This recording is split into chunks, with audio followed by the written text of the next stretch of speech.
નમસ્કાર, આપ જોઈ રહ્યા છો સ્પાર્ક ટુડે ન્યૂઝ। વાપી જીઆઈડીસીના સેકન્ડ ફેઝમાં આવેલ આર્યન પેપર મિલમાં કામ કરતી વખતે મશીનમાં આવી જતા 23 વર્ષીય કામદારનો હાથ કપાઈ ગયો હતો।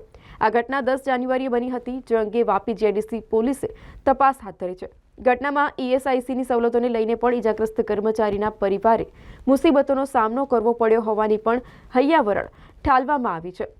જો વાત કરીએ તો આર્યન પેપર મિલમાં આ પહેલા પણ ગંભીર અકસ્માતો થયા છે। ફેક્ટરીમાં સલામતીના નિયમોના પાલન અંગે પ્રશ્નાર્થ ઊભા કરે છે। ઘટનામાં પણ કર્મચારીના પરિવારે આક્ષેપ કર્યા છે કે લગભગ 6 કલાક સુધી સારવાર થઈ શકી નહોતી। વિક્કીનો પરિવાર મૂળ બિહારનો છે। તેમના પિતા જગેશ્વરસિંહ પણ લગભગ 20 વર્ષથી આ ફેક્ટરીમાં કામ કરે છે। જેમણે જણાવ્યું કે અકસ્માત બાદ વિક્કીને પહેલા ચાણોદ સ્થિત ઈએસઆઈસી હોસ્પિટલમાં લઈ જવામાં આવ્યો અને ત્યાંથી તેને હરિયા હોસ્પિટલમાં મોકલવામાં આવ્યો। હરિયા હોસ્પિટલના તબીબોએ દર્દીને બીજે ક્યાંય લઈ જવા જણાવ્યું અને જે બાદ ફરી એકવાર ઈએસઆઈસી હોસ્પિટલમાં લઈ જવો પડ્યો હતો અને ત્યાંથી તેમને સુરતની હોસ્પિટલના કાગળો આપવામાં આવ્યા। સુરત લઈ જવામાં આવ્યો ત્યારે ઈએસઆઈસી એમ્બ્યુલન્સમાં હોસ્પિટલ લઈ જવામાં આવી રહ્યો હતો અને રસ્તામાં જ એમ્બ્યુલન્સ ડ્રાઈવરે તેને પૂછ્યું કે સુરત સુધીનો પેટ્રોલનો ખર્ચ કોણ ચૂકવશે। જે અંગે કર્મચારીના પરિવારે અસમર્થતા બતાવતા જ એમ્બ્યુલન્સ ચાલકે બલીઠા નજીક બીજી એમ્બ્યુલન્સને બોલાવી તેમાં રવાના કર્યો હતો।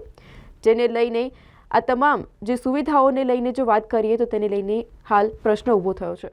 विक्की कुमार है। मैं आर्यन पेपर मिल में काम करता हूँ। 10 तारीख को सुबह 8 बजे मैं गया था कंपनी।